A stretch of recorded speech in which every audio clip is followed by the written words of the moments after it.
आज के एपिसोड की शुरुआत होती है। अनुपमा के साथ सभी लोग आए हुए होते हैं और अनुज उन सबको देख के कहता है कि आप सब भी आए हैं। बापूजी अनुज को कहते हैं हम जिसे गधा समझते थे वो तो शुतुरमुर्ग निकला। ये सुन के जीके काका कहते हैं ये क्या तरीका है बात करने का। कहते हैं सामने वाले की उम्र और रिश्ता तो देखना चाहिए। बापूजी कहते हैं मुझे माफ करना, मुझे अनुज कुमार को गधा नहीं कहना चाहिए था। फिर बापूजी अनुज से कहते हैं बेटा हम लड़की वाले हैं, हमें लड़के वालों के सामने दबके ही रहना पड़ेगा। गोपी काका कहते हैं शुक्र है तुझे याद आ गया कि तुम लड़की वाले हो और आगे भी ये बात भूलना मत। वहीं दूसरी तरफ वनराज अपने क्लाइंट से बात कर रहा होता है और उसका प्रपोजल रिजेक्ट हो जाता है। इससे उसको बहुत गुस्सा आता है। काव्या उसको कहती है क्लाइंट का गुस्सा खुद पर क्यों निकाल रहे हो।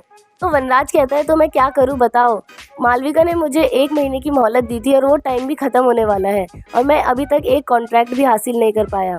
वहीं दूसरी तरफ जीके काका और बापूजी एक दूसरे को देखते हैं और जोर जोर से हंसने लग जाते हैं। वो दोनों सबको अप्रैल फूल बना रहे होते हैं। फिर अनुज कहता है अनुपमा तुम इन दोनों बच्चों को डांट लगा, तुम डांट बहुत अच्छी लगाती हो। फिर अनुपमा कहती है आपका क्या मतलब है, मैं लोगों को डांटती रहती हूँ। ऐसी बातों बातों में उन दोनों की फनी वाली लड़ाई हो जाती है। फिर बापूजी गोपी काका से कहते हैं कि हम अपनी बेटी के लिए आपके बेटे अनुज का हाथ मांगना चाहते हैं। ये बात सुन के अनुज जोर जोर से हंसने लग जाता है और कहता है कि मैं दोबारा अप्रैल फूल नहीं बनना चाहता। तो देविका कहती है तू सच में फूल है इडियट।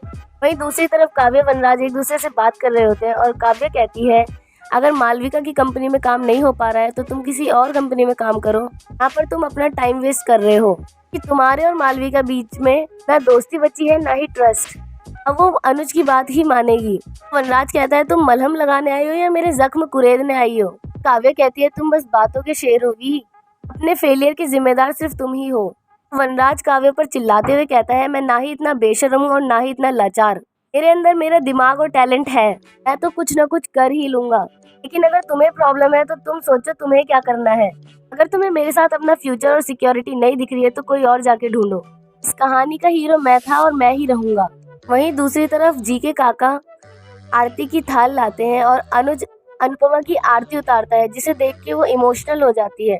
फिर अनुज कहता है जिसका सपनों में आना भी एक सपना था, आज वो खुद मेरी जिंदगी में मेरे घर में आ रही है तो मैं उसकी आरती कैसे न उतारूं।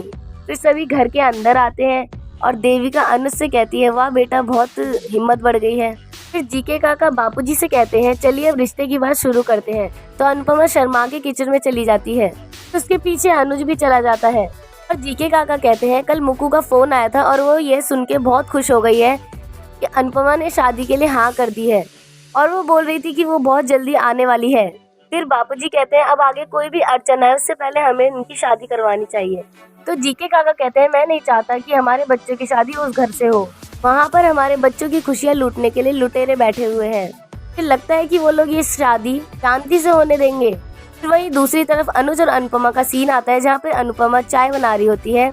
अनुपमा अनुज से कहती है आप बाहर जाइए, ऐसे अच्छा नहीं लगता, सारे बाहर बैठे हुए हैं। फिर अनुज कहते हैं सब हमारी शादी की बात करने आए हैं। फिर वहाँ पर उनके क्यूट मोमेंट्स दिखाए जाएंगे।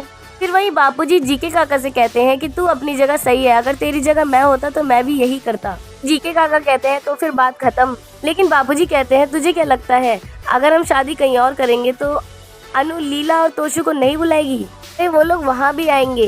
बापूजी कहते हैं अगर दोस्त या रिश्तेदार होते तो उन्हें छोड़ भी देते, लेकिन परिवार को कैसे छोड़ सकते हैं। उनको जो करना है वो करे, पर हमें अपनी खुशियों को बचा के रखना है।